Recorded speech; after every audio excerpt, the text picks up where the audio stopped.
Bismillahirrahmanirrahim. Students, hopefully you all will be fine. Today we are going to start the new topic, that is Pronstein-Lowry concept about acid and bases.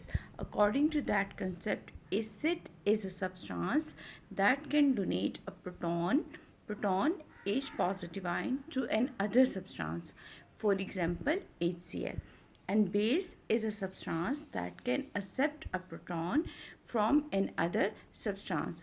Now we take example और आपको इससे अच्छे से समझ में आ जाएगा.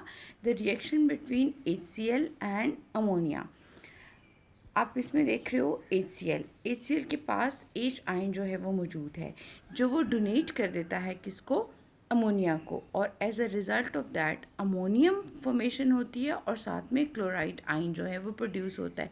तो इस केस में आप देखो कि HCl ने अपना प्रोटॉन जो था वो डोनेट किया और अमोनिया ने उसको एक्सेप्ट किया, और क्या बन गया, तो इसमें आपकी जो अमोनिया है वो एक्ट करेगी एज अ बेस और HCl एक्ट करेगा एज अ एसिड.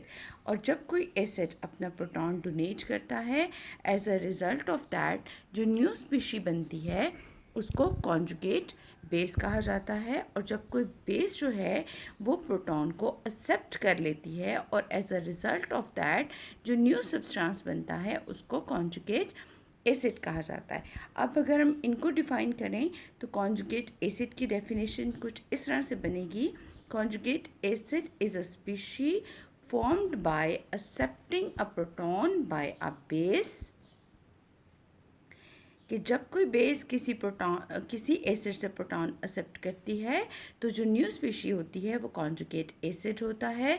इसी तरह से कॉन्जुगेट बेस को अगर हम डिफ़ाइन करें तो a species form by donating a proton by an acid. जब कोई एसिड अपना प्रोटॉन डोनेट करे तो as a result of that जो स्पीशी बनेगी that will be conjugate base.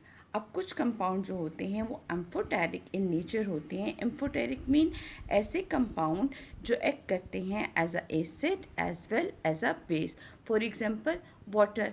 हम एग्जांपल्स के साथ इसको जो है वो समझने की कोशिश करते हैं.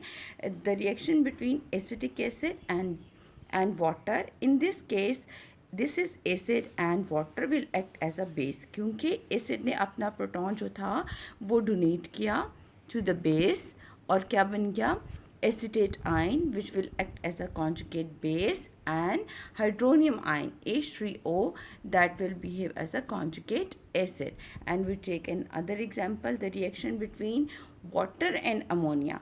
In this case water will act as a acid and ammonia will act as a base. as water अपना एक जो प्रोटॉन है उसको डोनेट करता है to the ammonia. As a result of that ammonium ion is formed and hydroxide ion is formed, and ammonium is act as a acid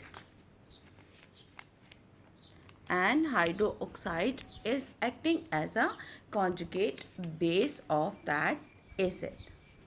Now there are some limitations that कि आप देख रहे हो कि SO3 जो है इसकी nature जो है वो एसिडिक होती है, लेकिन ये कोई भी प्रोटॉन जो है डोनेट नहीं कर सकता. इसी तरह से calcium oxide act as a base but it can not accept a proton. So hopefully आपको ये लेक्चर अच्छे से समझ आ गया होगा. Thank you so much.